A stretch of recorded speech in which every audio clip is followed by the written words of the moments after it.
The train whistle was a scream tearing through the mountains.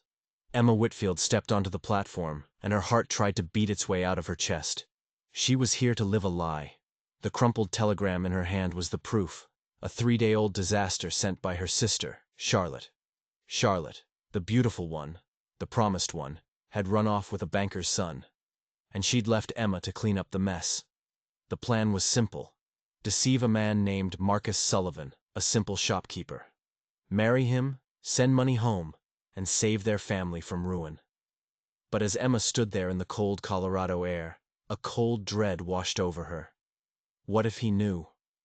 What if one look at her plain face told him she wasn't the blonde, blue-eyed woman from the letters? A deep voice cut through her panic. "Miss Charlotte Whitfield!" Emma looked up and her breath hitched. The man walking toward her was no simple shopkeeper. He was tall, broad-shouldered, with eyes like chips of winter ice. He looked like he didn't just own a shop, he owned the whole damn mountain.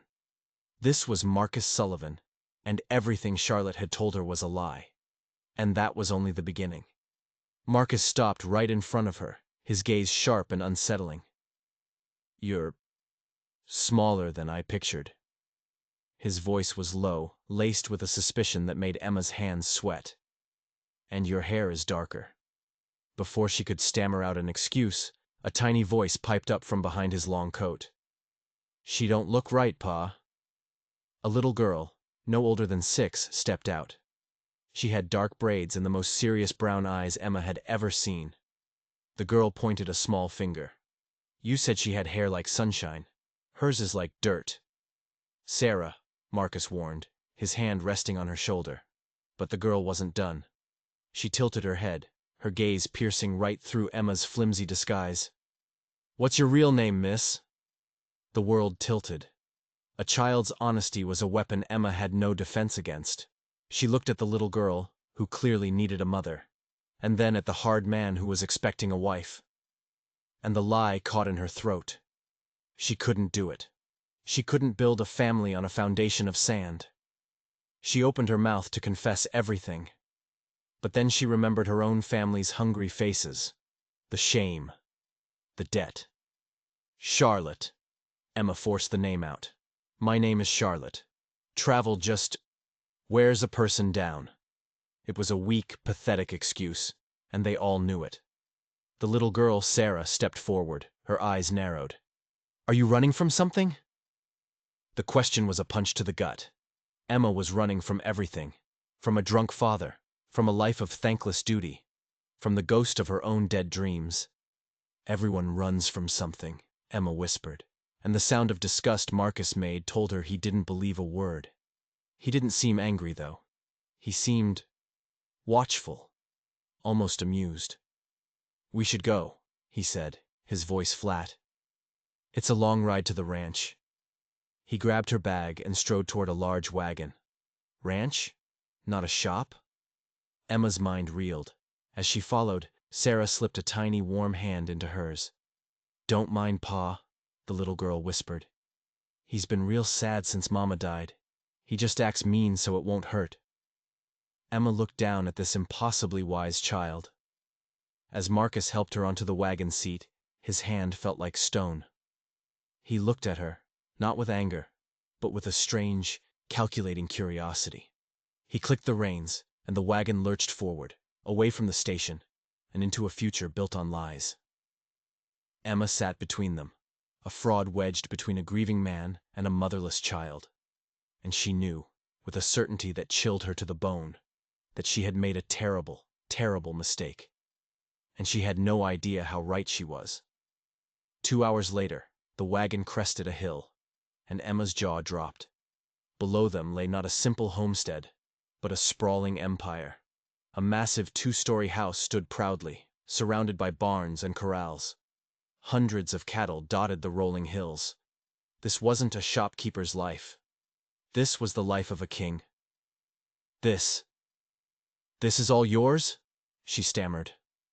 Marcus's jaw tightened. "Does it matter?" he asked, his voice sharp. He was testing her, waiting for her to reveal her greed. "It's just more than I imagined," she said, which was the truest thing she'd said all day. A plump, smiling woman rushed out of the house, wiping her hands on an apron. "Señor Marcus, and this must be the new señora." She pulled Emma into a hug that smelled of cinnamon. "Welcome, mija. I am Mrs. Garcia." Marcus's voice was strained as he made the introduction. "Mrs. Garcia, this is Charlotte." The name felt like a stone in his mouth. Mrs. Garcia led her inside a home that was even grander than the outside suggested. Polished floors, fine furniture, large windows framing the vast landscape. Emma was shown to a room on the second floor. A huge four-poster bed, a private balcony. "This was Señora Catherine's room," Mrs. Garcia said softly. "His first wife." The guilt was a physical thing, crushing the air from Emma's lungs. She was an imposter in a dead woman's room. That night, at a dinner table long enough for 20, the interrogation began. Marcus watched her every move. "Tell me about your family again," he said, his voice casual. "Your sister, Emma." Emma's fork clattered against her plate. "Oh, Emma, she's younger, not as clever." The lies were poison on her tongue.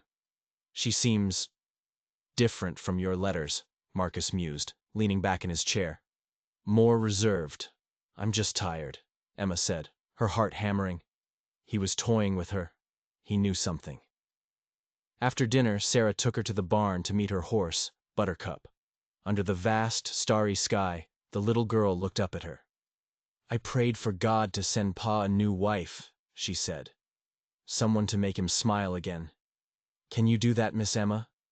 The wrong name, a slip of the tongue, but it felt like a prophecy. "I'll try," Emma whispered, her heart breaking.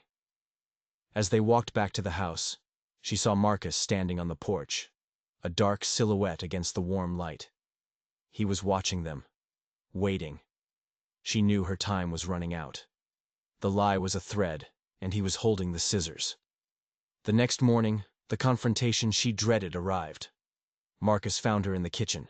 His face was like a thundercloud. "We need to talk," he said, and his voice was cold enough to freeze water. He dismissed a worried Mrs. Garcia and turned to face Emma. The air crackled with tension.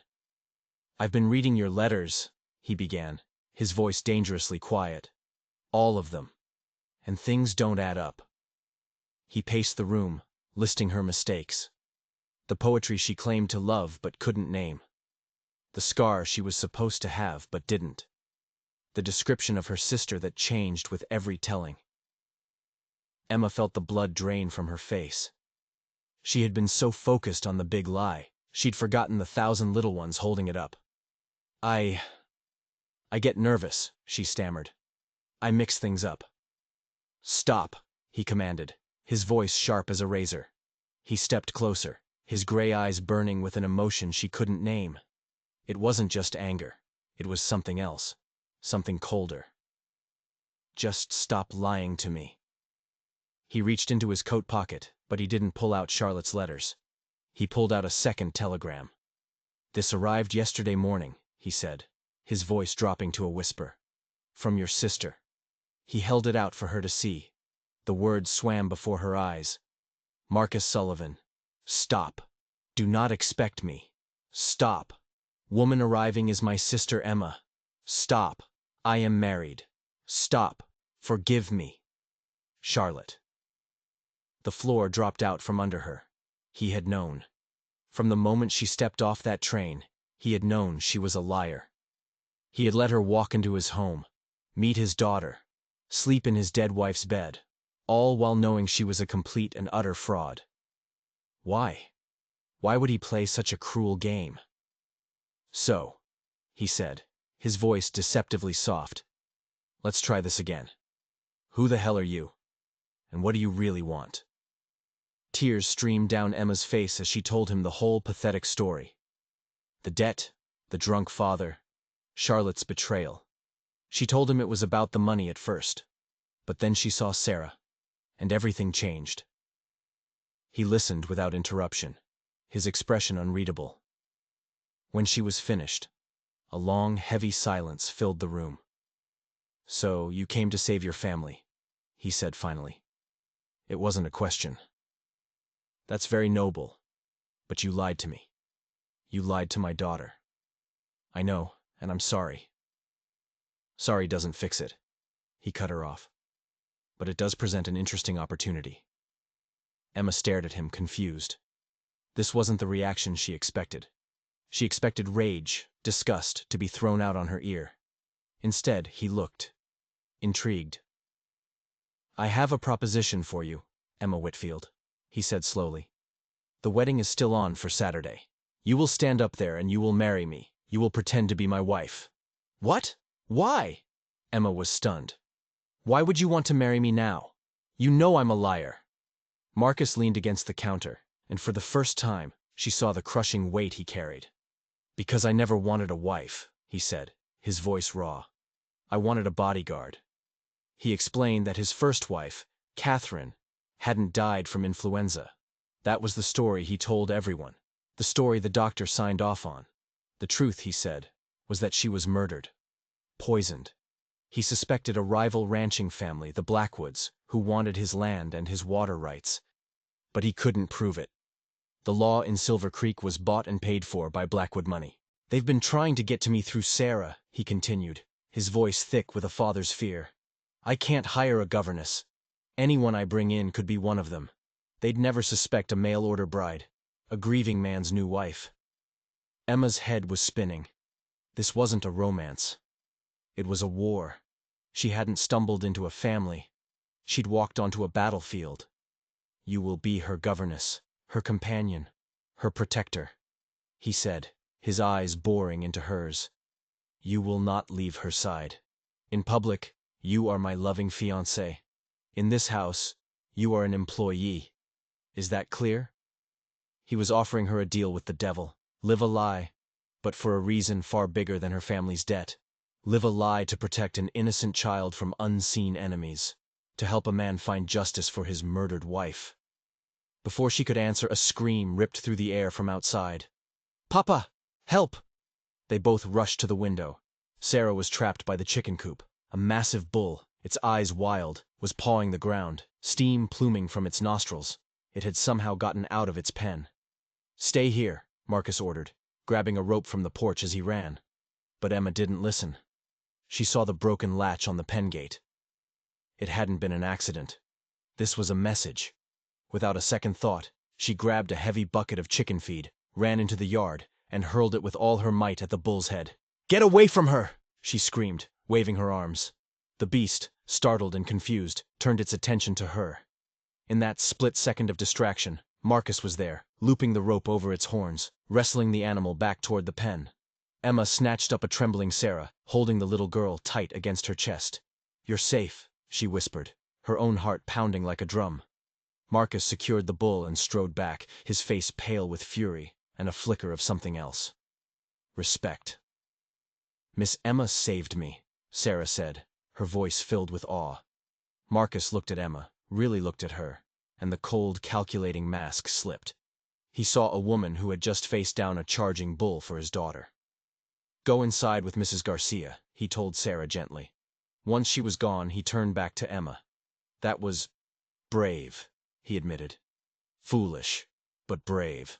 The Blackwoods are testing us, seeing how we react. His gaze was intense. So, Miss Whitfield, do we have a deal? Emma looked from his hard face to the house where Sarah was safe. She had come here for money. A simple, selfish reason. But now. Now it was about something more. Justice. Protection. She thought of her own helpless family and this man's desperate fight. Yes, she said, her voice clear and steady. We have a deal. The game had changed. The lies were the same, but the stakes had just been raised to life and death. The days leading up to the sham wedding were a whirlwind of tension. Emma was a ghost in the house, a shadow at Sarah's side. She played the part of the devoted fiancée in public, smiling at Marcus during their rare trips to town, while her stomach churned with fear. The townsfolk whispered, their eyes lingering on her. She couldn't tell who was a friend and who was a spy for the Blackwoods. In private, Marcus was a different man. He was distant, cold, all business. He drilled her on the layout of the ranch, pointed out the men he trusted and the ones he didn't. He showed her how to handle a small revolver, its cold weight a constant reminder of the danger they were in. Her only comfort was Sarah. The little girl, unaware of the deadly game being played around her, attached herself to Emma with a fierce devotion. They spent their days reading books, exploring the creek behind the house, and tending to Sarah's small garden. In Sarah's innocent world, Emma wasn't a fraud or an employee. She was simply Miss Emma, the woman who chased away nightmares and braided her hair just right. One evening, Emma was tucking Sarah into bed. "Are you scared to marry Pa?" the little girl asked, her big brown eyes full of concern. "No, sweetheart," Emma lied, her heart aching. "Why would I be scared?" "Because he's always sad," Sarah whispered. "He wasn't like this when Mama Catherine was here. They used to laugh all the time." The casual mention of his dead wife was like a knife twisting in Emma's gut. She was a placeholder, a shield, living in the shadow of a love she could never comprehend. The day of the wedding arrived, gray and overcast. Emma stood before the mirror in a simple white dress Mrs. Garcia had altered for her. She looked like a bride, but she felt like a soldier heading into battle. The ceremony was small, held in the ranch's living room with only Mrs. Garcia, a few trusted ranch hands, and the local reverend in attendance. Marcus stood beside her, his face a mask of stone. He spoke his vows in a clear, steady voice, the words a lie that everyone in the room, except the reverend, understood. When it was her turn, Emma's voice trembled as she promised to love, honor, and cherish this stranger. She was promising to protect his child. She was promising to help him catch a killer. As the reverend pronounced them man and wife, Marcus leaned in. His lips brushed hers, a cold, brief contact that sealed their pact. It wasn't a kiss of love. It was the sealing of a contract. That night, Emma lay awake in Catherine's four-poster bed, alone. Marcus had moved into a small room down the hall. They were married, but they were miles apart. A floorboard creaked in the hallway. Emma's hand instinctively went to the revolver she now kept under her pillow. The doorknob turned slowly. The door swung open, and Marcus stood there, silhouetted by the moonlight. "I couldn't sleep," he said, his voice a low rumble. "I keep thinking. This is a mistake. I'm putting you in danger." "It was my choice," Emma said, sitting up. "I know what I signed up for." He walked to the window and stared out at the dark, sprawling land. "She loved this view," he said softly. "Catherine.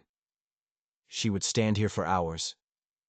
He turned to face Emma, and the moonlight caught the raw grief on his face. "The Blackwoods didn't just take my wife. They took my life. All I have left is vengeance. And Sarah." He told her about Catherine then, not just the facts of her death, but the woman she was. Full of life, laughter, and a fierce love for her family. He spoke of the Blackwood feud, a decades-old rivalry over land that had turned deadly. He confessed that he was no closer to finding proof of their guilt than he was 2 years ago. "They're careful," he said, his voice bitter, "but they will slip up. And when they do, I'll be there." He looked at Emma, his eyes full of a reluctant gratitude. "You were brave, with the bull. I haven't seen bravery like that in a long time." He took a step toward the bed, then stopped himself. The air between them was thick with unspoken things, a shared purpose, a dangerous secret, and something else, something fragile and unexpected that neither of them dared to name. "Get some sleep, Emma," he said, his voice suddenly gruff again. "Tomorrow, the real work begins."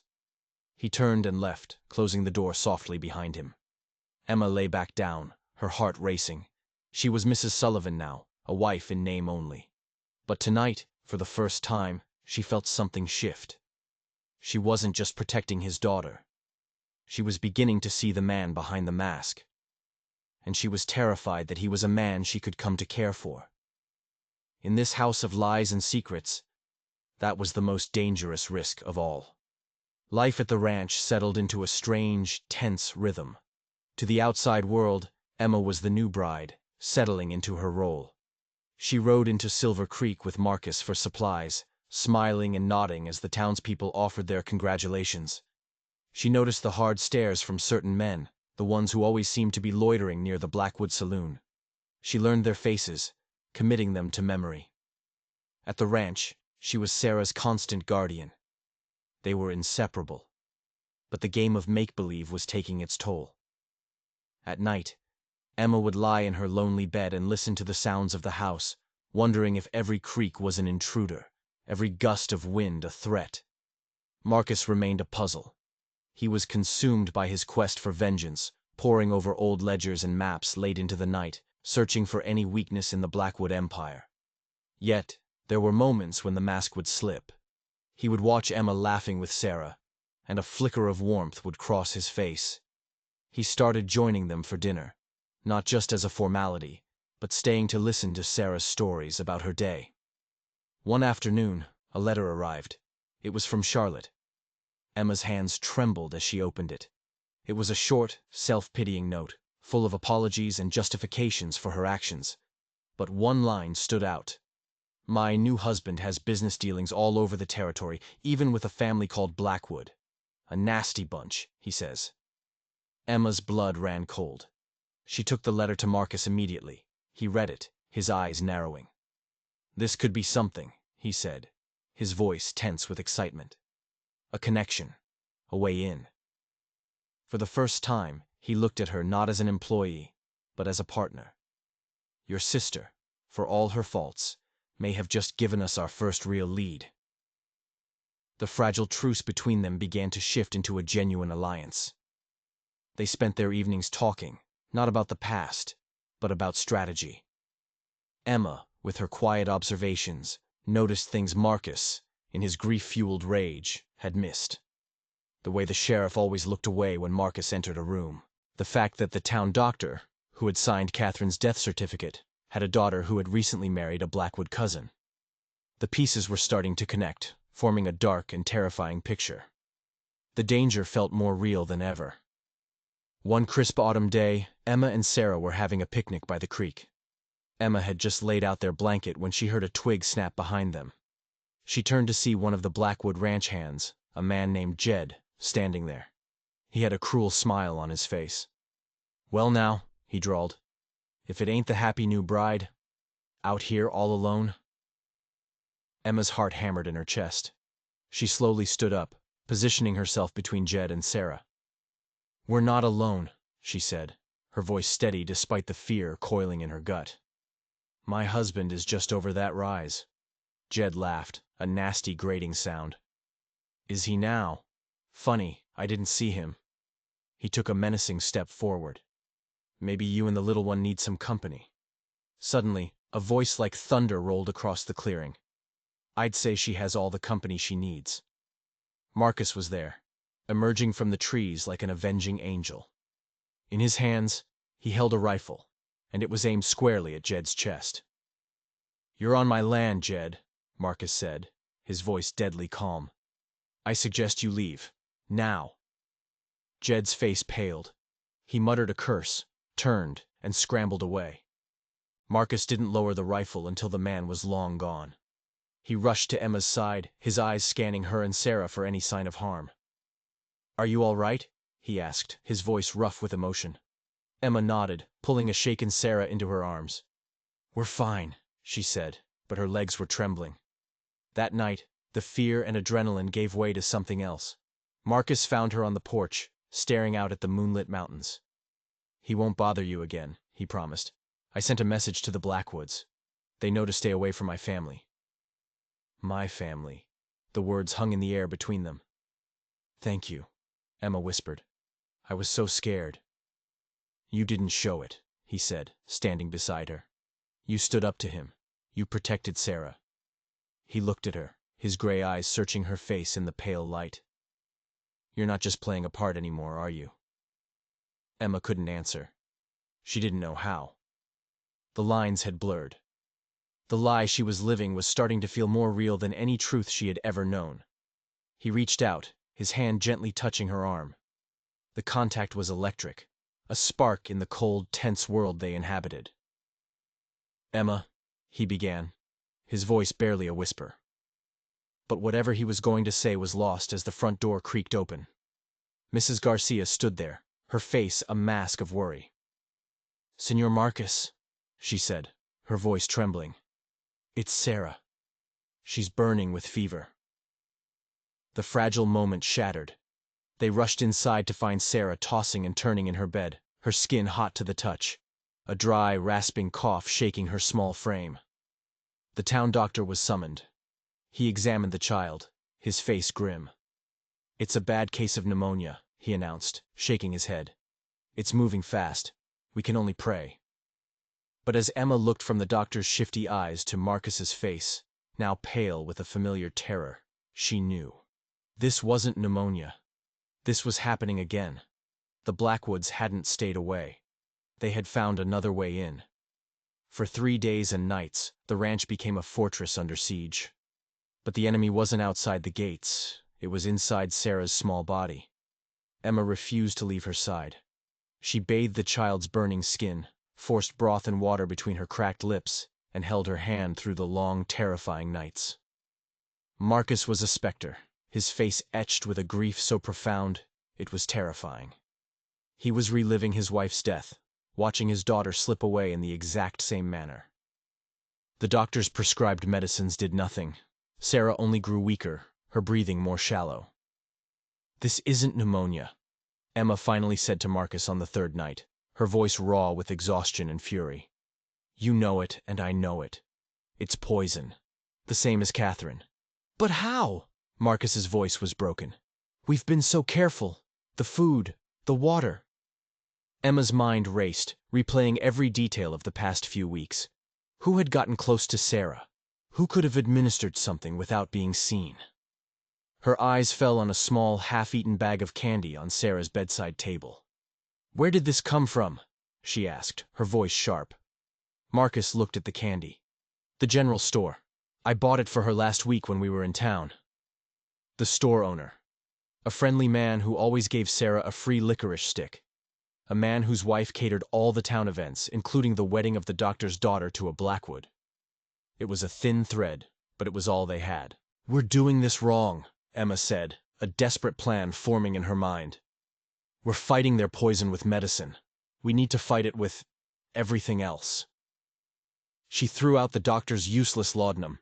She sent a trusted ranch hand to a neighboring town for fresh supplies, bypassing Silver Creek completely.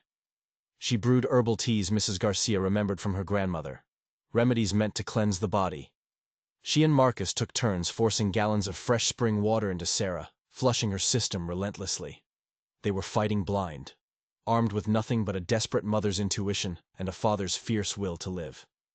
On the fourth morning, something changed. Sarah's fever, which had raged unabated, finally broke.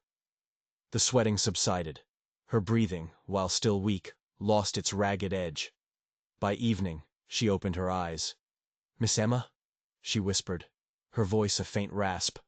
Emma burst into tears, tears of relief so profound they felt like they were tearing her apart. "I'm here, baby," she choked out, smoothing the damp hair from Sarah's forehead. "I'm right here." Marcus fell to his knees by the bed, burying his face in the blankets, his shoulders shaking with silent sobs. They had done it. They had pulled her back from the brink. The immediate danger had passed, but the truth of what had happened settled over the house like a shroud. They had been infiltrated. The Blackwoods hadn't just tried to kill his daughter. They had almost succeeded. And they had used the kindness of neighbors, the trust of a community, to do it. There was no one they could trust. That night, after Sarah had fallen into a deep, natural sleep for the first time in days, Marcus found Emma in the kitchen. She was scrubbing the floor with a ferocity that bordered on madness, trying to wash away the filth of what had been done to them. He gently took the brush from her hands. "Emma, stop." She looked up at him, her face streaked with dirt and tears. "They almost took her from you," she whispered. "I almost let them." "No," he said, his voice firm. He pulled her to her feet, his hands gripping her shoulders. "You saved her. Not the doctor, not medicine. You. Your refusal to give up. You saved her life." He stared down at her, the distance he had so carefully maintained completely gone. The lines between employer and employee, between allies in a war, had been washed away by the shared terror and ultimate triumph of the past few days. "I brought you here to protect my daughter," he said, his voice thick with emotion. "I never imagined—" He didn't finish the sentence. He didn't have to. He pulled her into his arms, crushing her against his chest. It wasn't a kiss of passion, but something far more profound. It was a desperate, grateful embrace, a silent acknowledgement of the bond that had been forged between them in the crucible of fear. Emma clung to him, burying her face in his shirt, finally letting go of the terror she had held at bay for so long. She was a liar, an imposter. But in that moment, wrapped in his arms, she had never felt more real. They stood there for a long time, two broken people holding each other together. The war was far from over. In fact, it had just escalated to a terrifying new level. But tonight, they weren't just allies anymore. They were a family. And the Blackwoods had just made the fatal mistake of showing them exactly how much they had to lose. Now, they would see just how hard they could fight. In the week that followed Sarah's recovery, a quiet, deadly resolve settled over the Sullivan Ranch. The pretense was gone. Marcus and Emma were now partners in a war that had become deeply personal. They worked together, mapping out the Blackwood family tree, their business dealings, their allies in town. Every piece of candy, every bag of flour from the general store, was now viewed as a potential weapon. The trust in their community was shattered. The ranch was on lockdown, with armed guards patrolling the perimeter day and night. The atmosphere was suffocating, but it also drew Marcus and Emma closer. They found comfort in each other's presence, in the shared understanding that passed between them with a simple glance. The cold, distant employer was gone, replaced by a man who looked at Emma with a mixture of awe, gratitude, and something deeper, something that made her heart ache with a hope she was too scared to acknowledge. One evening, Marcus was studying the letter from Charlotte again, the one that mentioned her new husband's dealings with the Blackwoods. "Whitman," he mused, tapping the name. "The name is familiar." He spent the next 2 days combing through his dead wife's journals. Catherine had been a meticulous record keeper. She wrote down everything: gossip, business dealings, social events. And then he found it. An entry from 2 years ago, just weeks before her death. "Met a Mr. Theodore Whitman today. A banker from San Francisco visiting with the Blackwoods. A very unpleasant man. He spoke of a rare orchid he was helping them acquire for their greenhouse. He called it the Devil's Tear. Said it was beautiful, but that its pollen, if ingested, could mimic the symptoms of a fatal lung fever." The world stopped. Marcus stared at the entry, the words blurring through a haze of rage and grief. A greenhouse. The Blackwoods were known for their ostentatious, glass-walled greenhouse, a symbol of their wealth and power. A place no one ever entered but them. It was the perfect murder weapon. A poison that left no trace, easily dismissed by a compromised doctor as a common illness. Catherine's death and Sarah's near death suddenly made horrifying sense. "I've got them," he whispered, his voice trembling. He showed the journal to Emma, the final piece of the puzzle slotted into place. They now knew the how. And thanks to Charlotte, they had a name, Theodore Whitman, that connected the Blackwoods to the poison itself. But they still lacked proof. They needed to get inside that greenhouse. Their chance came unexpectedly. The town's annual Founders' Day picnic was a week away. It was a mandatory event for all the prominent families, including the Sullivans and the Blackwoods. The Blackwood estate would be mostly empty, left with only a skeleton crew of guards. It was a risk, a terrible one, but it was the only chance they had. While the town celebrated, Marcus would slip away and break into the greenhouse. "It's too dangerous," Emma protested. "They'll be watching you. Let me go." "Absolutely not," he countered. "They're expecting me to be the threat. They won't be watching you. You and Sarah will be my alibi." A new plan formed. Emma would cause a distraction at the picnic, a public dramatic argument with Marcus, making it seem like their new marriage was already on the rocks. All eyes would be on them. Meanwhile, one of Marcus's most trusted men, a former tracker named Ben, would go to the greenhouse, not Marcus. He would retrieve a sample of the plant. The day of the picnic was bright and sunny, a cruel contrast to the dark plan they had set in motion. Emma felt sick with nerves. She played her part, smiling tightly, holding Sarah's hand, while Marcus stood by, looking grim and distant. As the town gathered for the mayor's speech, Emma took a deep breath and began. She, accidentally, spilled a pitcher of lemonade on the wife of the Blackwood patriarch. As the woman shrieked, Emma launched into a loud, tearful tirade against Marcus, accusing him of being cold and distant, of still being in love with his dead wife. It was a masterful performance. The lies came easily, twisted versions of her own fears and insecurities. The entire town was captivated by the drama. Marcus played his part perfectly, looking stoic and angry. He grabbed her arm, hissing, "Not here, Charlotte," using the wrong name for the entire town to hear. He dragged her away toward their wagon, the whispers and stares following them.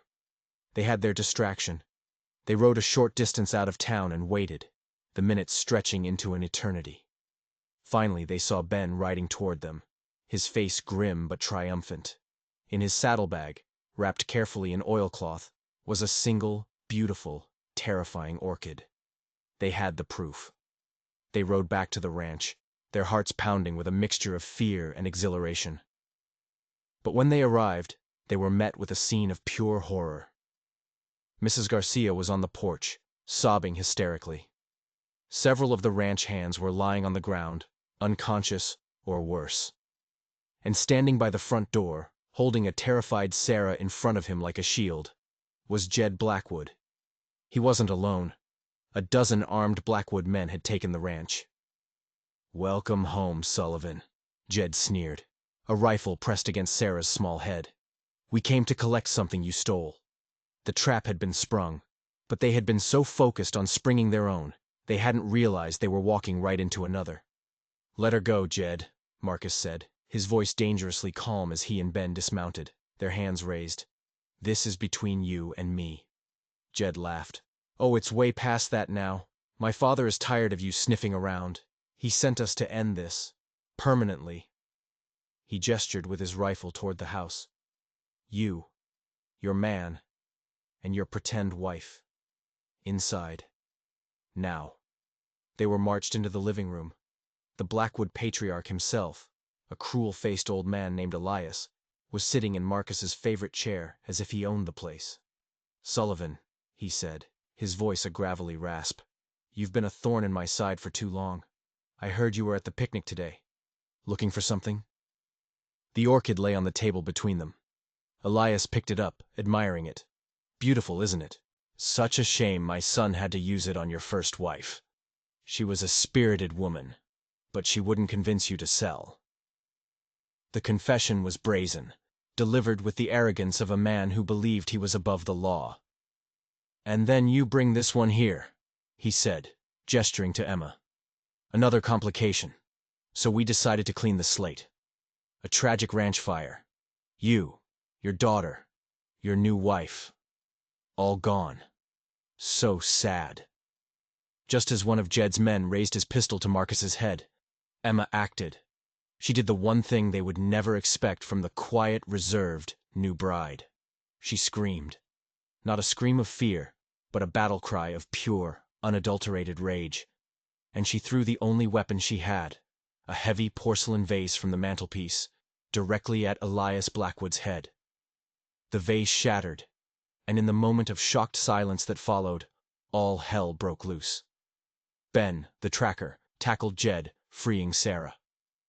Marcus launched himself at Elias's men. Emma didn't hesitate. She ran to Sarah, scooping her up and racing for the back door, gunfire erupting behind them. She could hear the sounds of the fight, shouts, gunshots, the crash of furniture. She didn't look back. She ran with Sarah in her arms, out of the house and toward the only place she could think of, the barn. They scrambled up the ladder to the hayloft just as Blackwood men burst into the barn below them. Huddled in the darkness, trembling, Emma held Sarah tight, whispering promises she didn't know if she could keep. The standoff lasted for what felt like years. Emma and Sarah were trapped in the hayloft, the Blackwoods controlling the ranch house and the yard. But Elias Blackwood had made a critical miscalculation. He had underestimated the loyalty Marcus Sullivan inspired in his men. The ranch hands who had been away checking fence lines had returned, and they were not about to let their boss go down without a fight. A full-blown siege began. Gunfire echoed across the valley as the Sullivan men, outnumbered but on their home turf, fought to retake the ranch. In the hayloft, Emma knew she had to do something. They couldn't just wait to be found. She saw a length of old rope coiled near the loft's loading door. An idea, desperate and insane, sparked in her mind. She tied one end securely around a support beam. "Hold on to me as tight as you can," she whispered to Sarah. "And don't look down." With Sarah clinging to her back, Emma took a running start and swung out of the hayloft door, crashing through the window of the adjacent tack room. They landed in a shower of glass and splintered wood, bruised and terrified, but free. She didn't stop. She ran, carrying Sarah toward the hills behind the ranch, away from the gunfire. She had to get Sarah to safety. She had to find help. As they crested a ridge, she looked back. The ranch was a war zone. And then she saw it. A flicker of orange in a downstairs window of the main house. A fire. Elias Blackwood was making good on his promise. He was going to burn it all to the ground, with Marcus still inside. A choice, stark and terrible, stood before her. Run, save Sarah, save herself. Or go back. Go back into the fire for the man she had come to love. She looked down at Sarah's terrified face. "I need you to be the bravest girl in the whole world for me," Emma said, her voice shaking. "I need you to hide right here in these rocks and not make a sound until I come back for you." "You're going back for Pa?" Sarah whispered, tears streaming down her face. "I have to," Emma said, kissing her forehead. "I love him." Leaving Sarah hidden, Emma ran back toward the inferno, her heart a cold, hard knot of terror in her chest. The lie was gone. The contract was void. All that was left was the truth. And the truth was, she would not let Marcus Sullivan die. The heat was a physical blow, stealing the air from her lungs. Flames licked at the windows of the house, black smoke pouring into the evening sky. Emma tied a piece of her dress over her mouth and nose and plunged into the chaos. The living room was an inferno. The fight had moved deeper into the house. She followed the sounds of shouting and gunfire down a smoke-filled hallway, her eyes streaming. She found them in Marcus's study. He was cornered, using his heavy oak desk as a barricade, trading shots with Jed and two other Blackwood men. Elias Blackwood was slumped in a chair, bleeding from a wound in his shoulder, screaming orders at his men. Marcus was hurt. Blood was soaking through his sleeve, and he was running out of ammunition. He saw her then, a look of disbelief and fury on his face. "Emma! Get out!" he roared. But she wasn't listening. Her eyes were locked on a heavy iron fire poker resting on the hearth. While the Blackwood men were focused on Marcus, she crept along the wall, the smoke providing cover. She grabbed the poker, its weight solid and deadly in her hands. Jed was reloading, his back to her. With a scream that came from the depths of her soul, Emma swung the poker with all her strength, catching him across the back of the head. He crumpled to the floor without a sound. The other two men turned, stunned. That moment of hesitation was all Marcus needed. He fired his last two shots, and the men fell. The room was suddenly, eerily silent, except for the crackling of the fire and the pained gasps of Elias Blackwood. Marcus staggered out from behind the desk, clutching his arm, his eyes finding Emma's across the smoky room. The look that passed between them was one of sheer, unadulterated awe. "I told you to run," he said, his voice a hoarse whisper. "You should have listened," she whispered back, a shaky smile touching her lips. The sound of shouting from outside told them the tide had turned. The Sullivan men, led by Ben, had overpowered the remaining Blackwood forces. It was over. They dragged a sputtering Elias Blackwood outside as the roof of the ranch house began to groan, ready to collapse. They found Sarah right where Emma had left her, safe and sound. The little girl ran into their arms, and the three of them stood there, wrapped around each other, covered in soot and blood, as they watched their home burn to the ground. The lies, the secrets, the ghosts of the past. It was all being consumed by the flames. The next morning, the new sheriff, a man from a neighboring county summoned by one of the Sullivan riders, arrived to take Elias Blackwood and his surviving men into custody. The Devil's Tear orchid, which had miraculously survived the chaos, was all the proof he needed. Justice, it turned out, had finally come to Silver Creek. They had lost their home. But as Emma stood with Marcus and Sarah, looking at the smoldering ruins, she didn't feel loss. She felt a profound sense of peace. Everything had been stripped away, and all that remained was them. The truth. A few weeks later, a letter arrived from San Francisco. It was from Charlotte. Her new husband, Theodore Whitman, had been arrested for his part in Catherine's murder. Her fairy tale marriage was over. She was disgraced, alone, and begging for Emma's help. Emma read the letter, then calmly dropped it into the fire of their temporary camp. Her old life, her old obligations, were ash. Her new life was here, in the arms of the man who had hired her to be a bodyguard and the little girl who had stolen her heart. They rebuilt the ranch, bigger and stronger than before. And on a sunny spring morning, a year after she first stepped off the train to live a lie, Emma Whitfield stood on the porch of their new home and married Marcus Sullivan. This time, it wasn't a sham. This time, it was real. Their vows were simple, honest, and spoken from the heart. Sarah stood between them as the flower girl, her face beaming. They weren't a family born of convenience or deception. They were a family forged in fire, bound by courage, and sealed by a love that had risen from the ashes, stronger and truer than any lie. What started as a desperate deception had led to a truth more powerful than any of them could have ever imagined. If you enjoyed this story of unexpected love and justice in the Old West, don't forget to like, subscribe, and hit that notification bell for more tales of thrilling suspense and heartwarming redemption.